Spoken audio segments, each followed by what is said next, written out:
اس سے ہی بھی پتہ چلتا ہے بھائی غیر مسلم سے مدد لینا بھی جائز ہے. اب کوئی حاکم کسی غیر مسلم حاکم کے ساتھ بیٹھ رہا ہو, لوگ ایجنٹ کہنا شروع کر دیتے ہیں.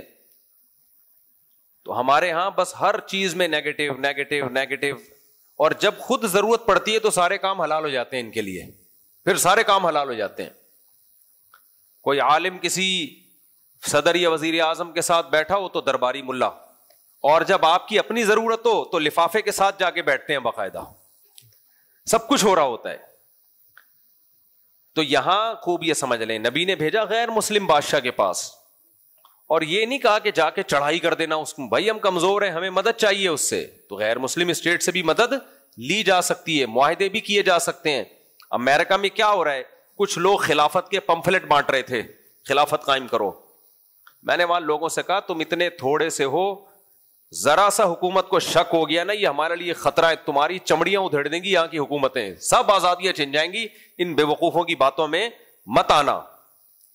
تو کچھ بے وقوف لوگ ہوتے ہیں جو گراؤنڈ ریئلٹی کو سامنے رکھ کے فیصلے نہیں کرتے, باتیں کروڑوں کی ہوتی ہیں اور دکانیں پکوڑوں کی ہوتی ہیں, ہے کچھ بھی نہیں, اور چلیں ایک دم سے جناب وہ امریکہ میں انقلاب لے کر آئیں گے. یہ تو یہ کہیں بھی نہیں ہے. نبی صلی اللہ علیہ وسلم کی سیرت دیکھو بھائی, پڑوس میں ایک ملک ہے, وہ بھی پانی کے بعد تھا, یعنی بیچ میں سمندر کا راستہ تھا, اسے کراس کر کے اس سے مدد مانگی گئی.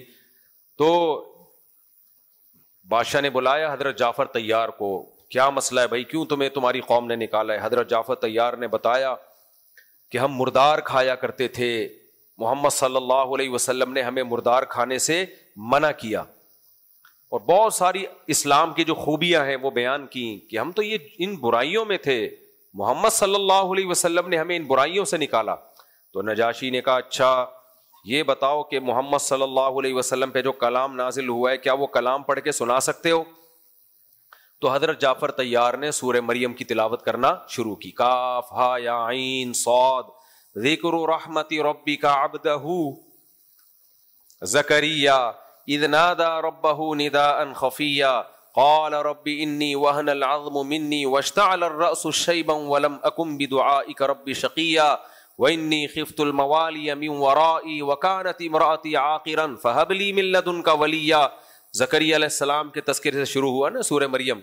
اب زکریا علیہ السلام کو تو عیسائی بھی مانتے ہیں, وہ بھی مانتے ہیں کہ آپ کو بڑھاپے میں اولاد ملی.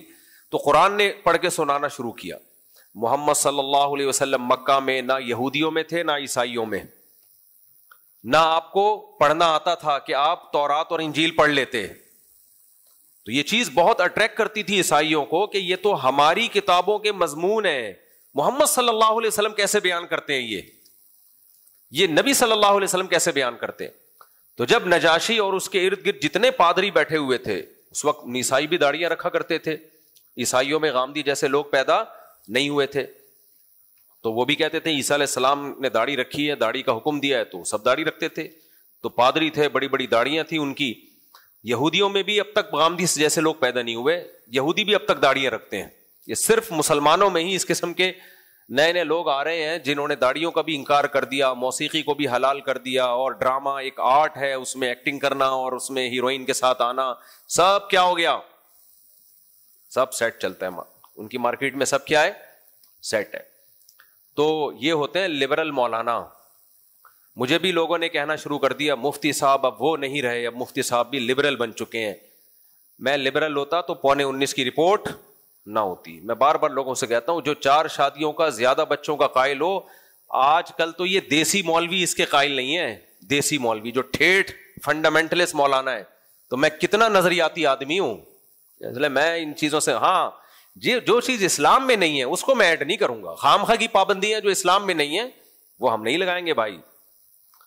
بہت سے حکام اسلام میں ایسے جو زمانے کے حساب سے چینج ہو جاتے ہیں, اس میں آپ کو چینج کرنا پڑے گا وہ حکم. میں ابھی افریقہ گیا, میں نے وہاں اسکول کھولنے کی ترغیب دی. کچھ لوگوں نے کہا یہ دیکھو یہ لبرل مولانا ہے, بجائے مدرسہ بنانے کے اسکولوں کی ترغیب دے رہے ہیں. میں نے کہا بھائی مدرسہ کی انکار کون کر رہا ہے, مدرسے تو ہیں ماشاءاللہ, اسکول بناؤ. کیونکہ 99% طبقہ مدرسوں میں نہیں بلکہ کہاں آتا ہے, اسکولوں میں.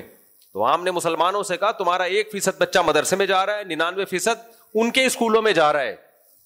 تو جب اسکول ان کے ہاتھ میں ہوں گے, کالج یونیورسٹیاں ان کے ہاتھ میں ہوں گی, تو پروڈکٹ بھی انہی کی نکلے گی. وہ تمہارے اپنے بچے تمہارے ہاتھ سے نکل جائیں گے. تو سائنس میں ترقی بھی مسلمانوں نے ہی کرنی ہے، یہ غیر مسلموں کا یہ کا ٹھیکہ ہے، بس وہی کریں گے؟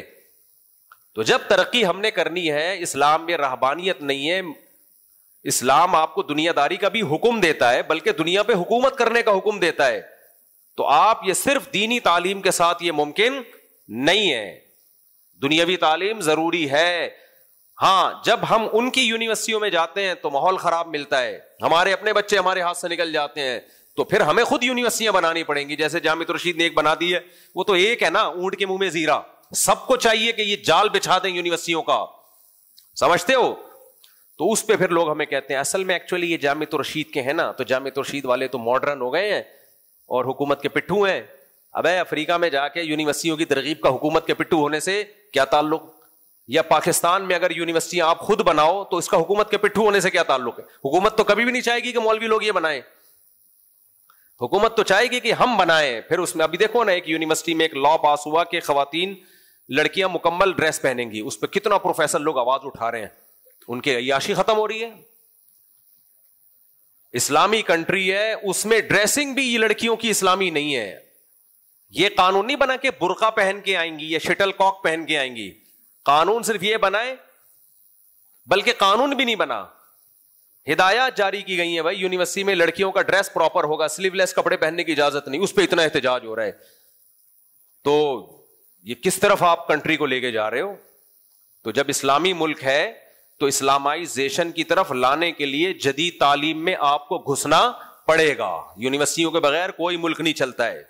سب سے پہلے یونیورسٹیاں مسلمانوں نے بنائی تھیں جب ان کی حکومت تھی، تو جب یونیورسٹیاں بنیں گی تو پھر ماحول بھی اسلامی ہوگا۔ اب ان کو تو ہم اسلامی کر نہیں سکتے، تو ہم یونیورسٹیاں خود بنا سکتے ہیں، کتنا اچھا آپشن ہے، بتاؤ اس میں کوئی پرابلم ہے؟ ہمارے ایک دوست ہیں، پرابلم کو پیروبلم کہتے تھے وہ، تو وہ اس لیے میری زبان پہ وہ پیروبلم ہی چڑھا ہوا ہے، پیروبلم، تو کوئی پرابلم نہیں ہے بھائی اس میں، کلپ، ٹھیک ہے نا۔ ہمارے ایک دوست نے بتایا کراچی والے ہر چیز میں زیر بہت لگا دیتے ہیں، کلپ، تو پرابلم، کراچی بولتے ہیں، کراچی جو اوریجنل کراچی کے ہیں نا، وہ کراچی کو کراچی بولتے ہیں۔ ایک صاحب میرے سامنے فون کر رہے تھے، میں کراچی سے بات کر رہا ہوں، اچھا خیر، تو حبشہ بھیجا نبی صلی اللہ علیہ وسلم نے، یہ بھی آپ صلی اللہ علیہ وسلم کی پالیسی تھی، ایسا نہیں کیا کہ مکہ میں ہی ان کو رہنے دو، ظلم سہتے رہیں، توکل کس پہ کرو؟ اللہ پہ، نہیں بھائی، ہمیں جہاں سے مدد ملے گی ہم وہاں سے لیں گے، اپنے ساتھیوں کو ہم نے بچانا ہے، مکہ میں ان کے لیے رہنا مشکل ہے تو چلو بھائی دوسرے کنٹری جاؤ، وہ بھی غیر مسلم بادشاہ۔ تو حضرت جعفر طیار نے سورہ مریم کی تلاوت کی، بادشاہ نے بھی رونا شروع کیا، اور جو جتنے پادری تھے وہ سارے روتے روتے ان کی داڑیاں تر ہو گئیں۔ جب حضرت جعفر طیار نے تلاوت ختم کی تو اس نے کہا خدا کی قسم یہ وہی کلام ہے، اسی جیسا کلام ہے جو عیسیٰ ابن مریم پہ نازل ہوا تھا۔ انجیل جانتا تھا نا وہ۔ ڈاکٹر حمید اللہ ایک بہت بڑے اسکالر گزرے ہیں، خطبات بہاولپور کے نام سے ان کی کتاب ہے، بڑی زبردست، بہت بڑے محقق ہیں، حیدرآباد انڈیا دکن کے تھے وہ، ڈاکٹر حمید اللہ۔ تو انہوں نے یہ آسمانی کتابوں پہ بڑی ریسرچ کی ہے۔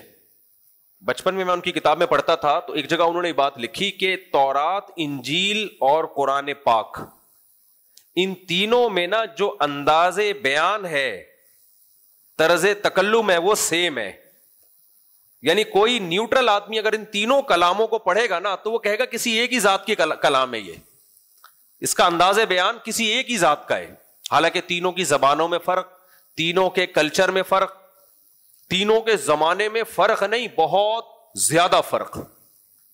تو بہت بڑے محقق تھے وہ، تو انہوں نے یہ بات لکھی ہے۔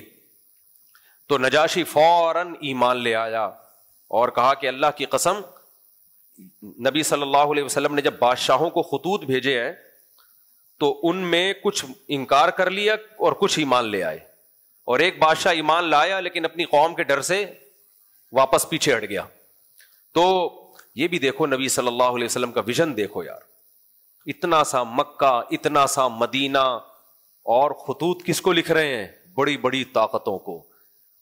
یہ خود آپ کے برحق نبی ہونے کی علامت ہے، اتنا کانفیڈینس اور اتنا اعتماد اپنی ترقی پہ اور اپنے برحق ہونے پہ، یہ جب تک کوئی واقعی سچا پیغمبر نہ ہو تو اتنے اعتماد کے ساتھ اتنے بڑے کام نہیں ہو سکتے۔ تو نجاشی مسلمان ہوا, قرآن نے انہی جیسے لوگوں کا یہاں تذکرہ کیا. ہندو مسلمان ہوا تھا نا ایک نوجوان لڑکا کچھ دن پہلے, کس قدر قربانی دی. میں نے ایسے غیر مسلم دیکھے ہیں اتنی بڑی بڑی قربانیاں دے دیتے ہیں. انڈیا میں بہت ساری کم عمر بچیاں ہیں جو گھروں میں مسلمان ہو گئی ہیں, رمضان کے روزے رکھ رہی ہیں, چھپ چھپ کے نمازیں پڑھ رہی ہیں. وہ کہتے ہیں ہمیں نہیں سمجھ میں آتا کہ یہ ہم کس مذہب کو فالو کر رہے ہیں. تو اللہ نے بہت اٹریکشن رکھی ہے قرآن میں اور اسلام میں.